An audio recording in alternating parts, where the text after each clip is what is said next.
Russian airstrikes hit Ukraine institutions. The U.S. Department wants to charge Hamas. Japan is trying to buy U.S. steel, which would rock U.S. jobs. You're diving into the dumpster fire for Thursday, September 5th, 2024. Let's start with the top story. Russian forces target civilian infrastructure and a military educational facility in Poltava City with 2 Iskander-M ballistic missiles.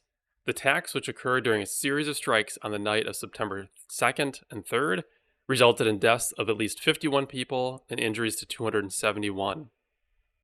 In my opinion, this continues to show how insane Putin is and how insane Russia is, attacking more civilian facilities instead of going directly at military. I understand this is a military educational facility, but again, it was near a hospital. On the other side, Ukraine forces have initiated an incursion into Russian Kursk Oblast with the aim of drawing Russian troops away from the battle, so bringing them over back into Russia. Not fully clear what the impact of this operation is yet, but President Zelensky confirmed that this incursion is part of Ukraine's broader strategy to pressure Russia militarily and diplomatically. The U.S. is reportedly preparing to supply Ukraine with long-range joint air-to-surface standoff missiles. However, these missiles are not expected to be delivered for several months. Their extended range could enable Ukraine to strike deeper into Russian territory, although current U.S. policy restricts Ukraine from using U.S.-provided weapons to target locations inside Russia. So a lot of this doesn't make a lot of sense. So we're going to provide these long-range missiles to Ukraine, but to not use them to fire into Russia. I'm not sure if I'm understanding that. Furthermore, the amount of money dumped into this war continues to increase. Looking at this chart here, you can see the U.S. has contributed significantly higher amount of funding to Ukraine than anyone else. Not only more than Ukraine itself, but it appears more than all contributions combined. Now we turn to the steel industry. A $14.9 billion proposed merger between Nippon Steel, a Japanese company, and U.S. Steel. Nippon Steel is one of the world's largest steel makers. U.S. Steel was founded 123 years ago. It's an iconic American company with deep roots in the industrial sector. Both companies are crucial players in the global steel market. The issue stems from U.S. Steel facing challenges with an aging infrastructure. So Nippon Steel has promised a $3 billion investment to bring its mills up to date. This would make the combined entity the 3rd largest steel producer globally, with a whopping 86 million tons annually. So overall, pros to this merger are getting the capital for U.S. Steel to come back into the modern era and hopefully saving jobs, keeping the plant operational, and making it more competitive globally.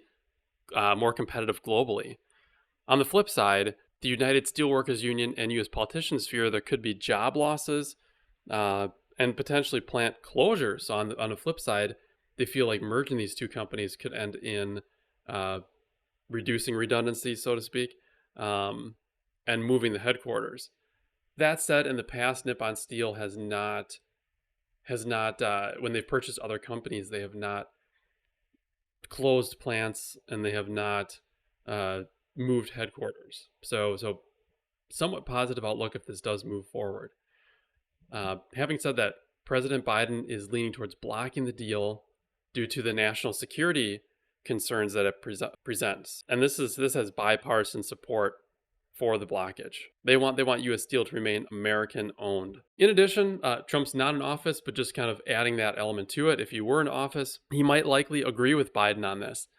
He was a strong advocate for protecting U.S. industries, especially the steel industry. He was for imposing tariffs and pushed for American ownership of businesses, as well as putting focus on national security. So oddly enough, in this case, you might actually have the same perspective on it. That said, what do you think? Put that down in the comments. Are you for Nippon Steel buying U.S. Steel to bring it up to speed, to invest that capital to, in their opinion, keep those jobs? Or do you feel like this company needs to stay in America? Ownership needs to stay in America, and if so, then how would they stay competitive? Finally, let's head to the U.S. presidential polls. Here we see Harris dipping just a tiny bit, really still within that margin of error, so I don't think a lot to report today on that. A very, very tight race.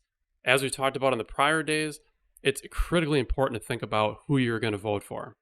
All right, short news day today, not a whole lot to cover. I think there'll be a lot more interesting news tomorrow. In the meantime, here are a couple videos for you to check out, and we'll keep the conversation going.